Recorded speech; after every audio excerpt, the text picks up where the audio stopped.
만약 요즘 들어 설명하기 어려운 외로움을 느끼고 있다면 오늘 이 이야기를 끝까지 들어보시기 바랍니다.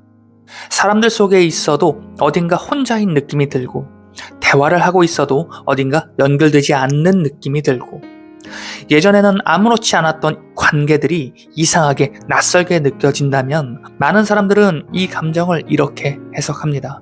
내가 너무 예민한 걸까? 내가 사람들과 잘 어울리지 못하는 걸까? 내 삶에 문제가 생긴 걸까? 그래서 이 외로움을 없애려고 노력합니다. 사람을 더 많이 만나보기도 하고 더 바쁘게 살아보기도 하고 억지로 즐거운 척을 하기도 합니다. 하지만 외로움이라는 감정은 생각보다 단순하지 않아요.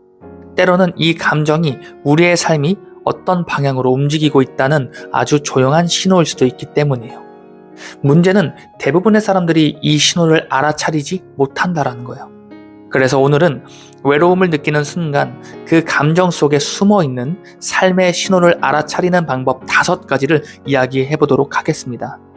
지금부터 57층 한강뷰 시작하겠습니다. 여러분은 오늘도 어제보다 더 나은 오늘을 선택하셨습니다. 첫 번째 방법은 외로움이 시작된 순간을 떠올려 보는 거예요. 많은 사람들은 외로움을 하나의 감정으로만 생각합니다. 하지만 감정에는 항상 시작점이 있죠. 어느 날 갑자기 이 감정이 나타나는 것은 아닐 거예요. 생각해보면 어떤 변화가 있었을 가능성이 큽니다. 어떤 관계가 달라졌거나 어떤 생각이 달라졌거나 어떠한 경험이 있었을 수도 있습니다. 그 시작점을 떠올리는 순간 외로움은 단순한 감정이 아니라 어떤 변화의 결과라는 것을 알게 될 거예요. 그리고 두 번째 방법은 무엇이 맞지 않게 되었는지 생각해 보는 거예요. 외로움은 종종 어떤 환경이 더 이상 나와 맞지 않을 때 나타나게 됩니다.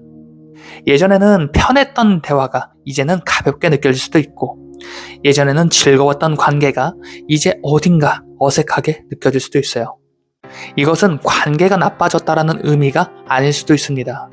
단지 여러분의 생각이 조금 달라졌기 때문일 수도 있어요. 그래서 외로움을 느낄 때는 이 질문을 해보는 것이 좋습니다. 지금 내 삶에서 무엇이 더 이상 맞지 않는가? 이 질문은 외로움의 방향을 조금씩 보여주기 시작합니다. 그리고 세 번째 방법은 혼자 있는 시간 속에서 떠오르는 생각을 기록해보는 거예요. 외로움을 느끼는 시기에는 사람의 생각이 평소보다 훨씬 깊어집니다. 삶에 대한 질문, 미래에 대한 고민, 자신에 대한 생각. 이 질문들은 종종 혼자 있을 때 가장 많이 떠오릅니다. 그래서 그 순간의 생각을 기록해 보는 것이 좋아요. 놀랍게도 시간이 지나 다시 읽어보면 그 안에는 이미 여러분의 삶이 향하고 있는 그 방향이 조금씩 담겨 있는 걸 느낄 수 있을 겁니다. 그리고 네 번째 방법은 반복되는 감정을 관찰하는 거예요.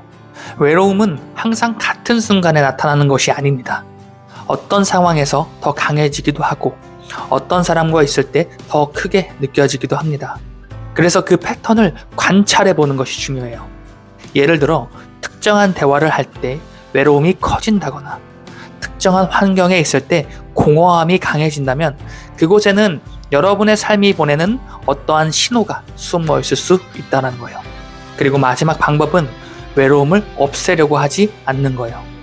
많은 사람들은 이 감정을 빨리 없애려고 합니다. 그래서 더 바쁘게 살고 더 많은 사람을 만나고 더 많은 자극을 찾습니다. 하지만 때로는 그 감정 속에 조금 더 머무는 것이 필요합니다. 왜냐하면 외로움은 우리가 평소에는 보지 못했던 것들을 보게 만드는 감정이기 때문이에요. 그래서 그 감정을 조금만 더 천천히 바라보면 그 안에서 새로운 생각과 방향이 조금씩 떠오르기 시작합니다.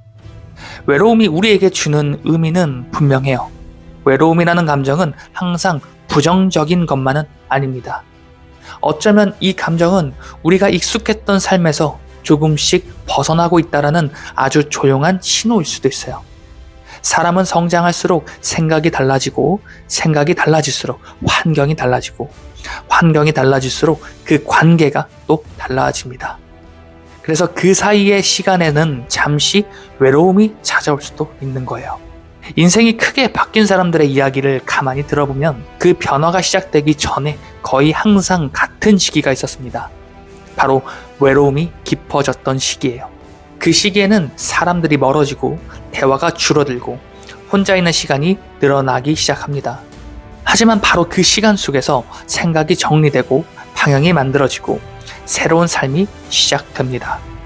그래서 어쩌면 지금 여러분이 느끼고 있는 외로움은 여러분의 삶이 잘못되고 있다는 신호가 아니라 여러분의 삶이 지금까지와는 다른 방향으로 움직이기 시작했다는 아주 조용한 신호일지도 모르겠어요. 그리고 그 변화는 생각보다 훨씬 가까이 있을지도 모르겠습니다. 여러분은 오늘도 어제보다 더 나은 오늘을 선택하셨습니다. 그리고 그 선택은 여러분의 인생을 조금씩 새로운 방향으로 이끌고 있습니다. 어쩌면 지금 이 영상을 보고 있는 이 순간도 여러분의 삶이 다음 단계로 이동하기 시작하는 아주 조용한 출발점일지도 모르겠습니다. 여러분의 삶을 응원합니다. 지금까지 이훈만 작가의 57층 한강표였습니다. 영상 시청해주셔서 감사합니다.